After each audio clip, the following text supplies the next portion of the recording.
Rabbi Schneider, please. Shalom. My name is Yosroel Schneider. I want to talk about how to look at things.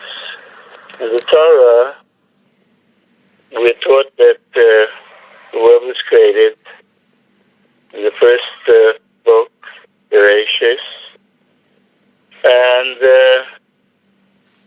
there's the commandment to circumcise, but the commandments come later in after the Exodus from Egypt.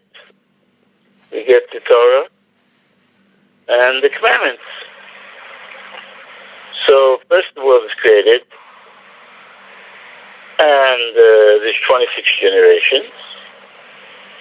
And the 26th generation is Moses, and he gets first the Torah. But the sages say that really it's the other way around, that God wanted to give commandments, and in order to give the commandments, there has to be a world. Not that the world came first and the commandments came later.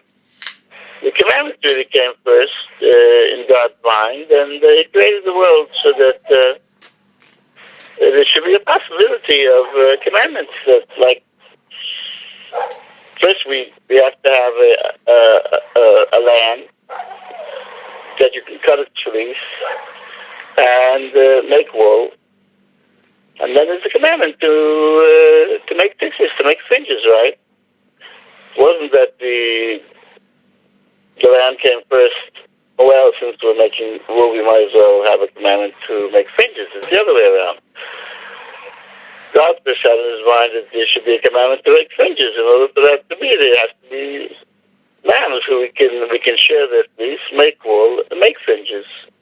So, like, it goes the other way.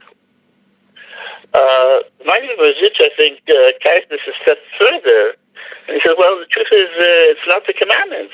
It's not that God is really interested in the commandments. I mean, of course, the commandments are important, and there has to be a Jewish people, and that's the story that Abraham, Isaac, Jacob, the bondage in Egypt, the Exodus, the giving of the law. But the truth is, the main thing is the tzaddikim. The way the tzaddikim do the mitzvahs, their hachana, their preparation, their Islamist enthusiasm, that's what inspired God to give the commandments. He knew, he saw, by God, the past and future are the same. So he saw the way the tzaddikim would be doing the commandments with such great love and devotion. He said, wow, I have to create a world, so then I can give the commandments. And then there'll be tzaddikim, there'll be the Baal Shem Tov, there'll be Rabbi Nachman, and I am very impressed by the way that they are doing the mitzvahs.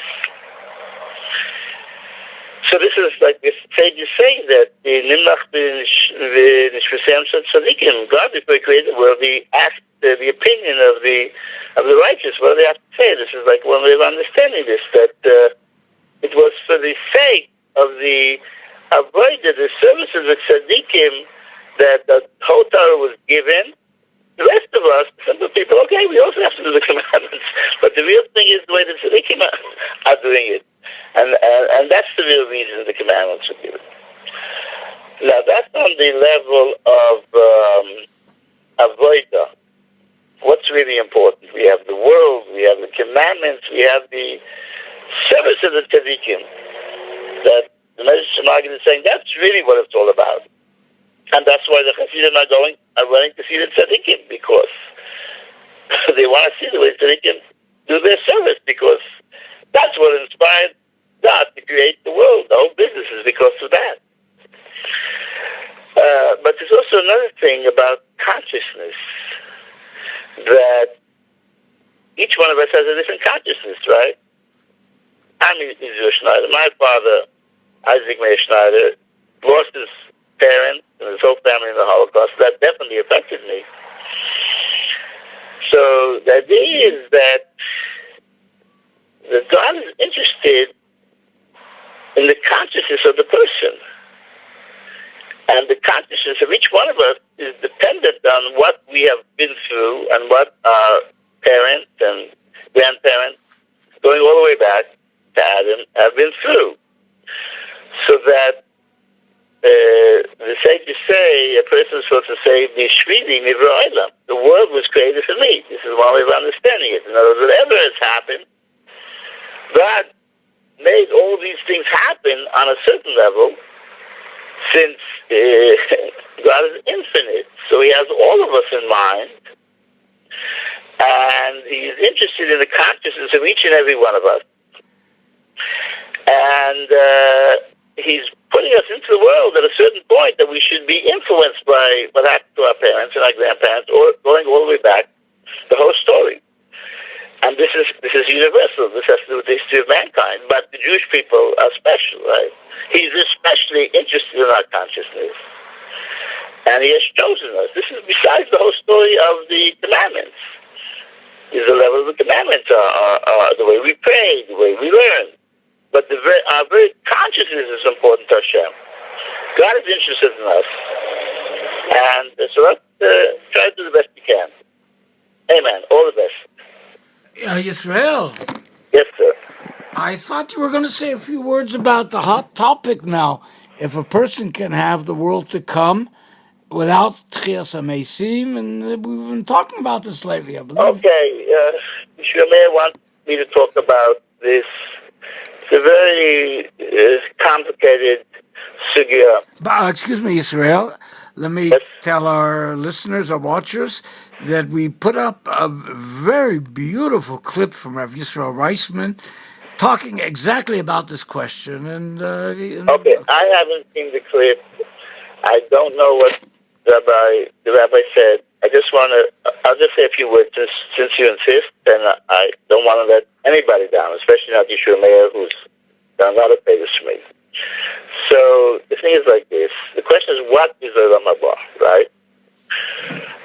This has to do a little bit with what we were talking about before, because the whole discussion that I just said is saying that Olam Haba is not really the story. In other words, God is interested in the avod of the tzaddik, and the tzaddik is worshiping God not for Olam Haba, but to give pleasure to God. And God is saying, you want to give me pleasure? Okay, I'm going to create the world. I'm going to give the commandments to give you the opportunity to give me pleasure. So it's not about Olam Haba at all. It's not about the reward. Or like we think about consciousness. God is interested in our consciousness. But okay, there is a thing about Olam Haba, of the world to come. And the question is, what is the world to come? In other words, we believe in Hasharas HaNefesh. The Nefesh remains alive after the person dies. And it goes somewhere. It can go to hell. It's not a very pleasant experience. Rabbi Yisrael. Hopefully. Hello? Yes, sir? Don't forget Tchias HaMeisim. I don't hear you. The revival of the dead we have to talk about also. About what? The revival of the dead, Tchias HaMeisim. We're getting there. Okay. Okay, the soul goes to the Garden of Eden. According to the Rambam, that is Olam Haba, that is the world to come. The Rambam says, no. The world to come is a time in history. First there'll be the resurrection of the dead, and then there'll be Olam Haba. So according to Ramban, obviously, it's not possible that a person will have Olam Haba if he's not resurrected. And these are Mishnayos and Tractate Sanhedrin, that the Mishnayos discuss there in Perek Chedek, that there are some that don't stand up to Tchias HaMeisim at all. They're not resurrected, so certainly they have no world to come.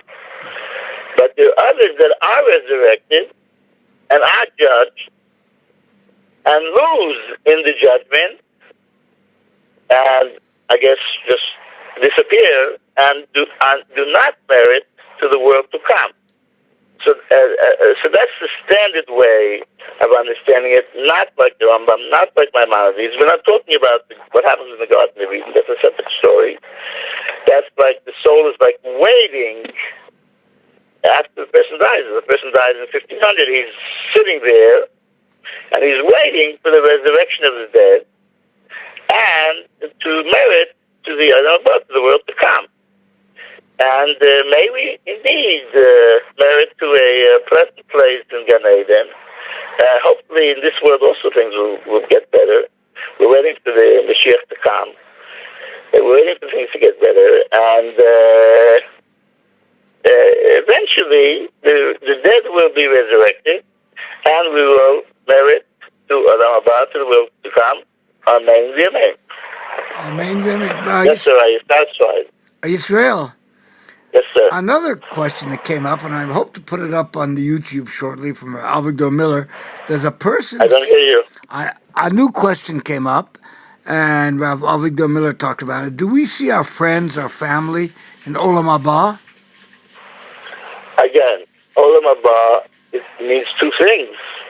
According to Maimonides, it's the Garden of Eden. And Olam HaNeshamot. right. Olam HaNeshamot, very good. Olam HaNeshamot, exactly. And if we believe in near-death experience, the people see their relatives. And definitely, that seems to be the case. But near death is not Olam Haba. Near death is and the world to come, I don't know. Let's wait and see. Meanwhile, we're in this world. Let's try to serve God in this world properly. Amen. You don't have to worry about these things. Because, again, we have to live in the moment. Rabbi Nachman says, the Ikar Achshav. This moment, we have to be good. Halavai, we should be good. Halavai, we should live meaningful lives.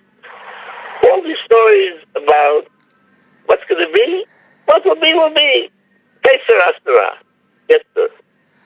Fine. Thank you very much, Rabbi Schneider. We're glad to have you back, and we hope you'll make regular all visits. The best. All the best. Hashem Yosheinu V'Yigaleinu Achshav. Amen. Tודה רבה. Amen. Amen. Kol Tov.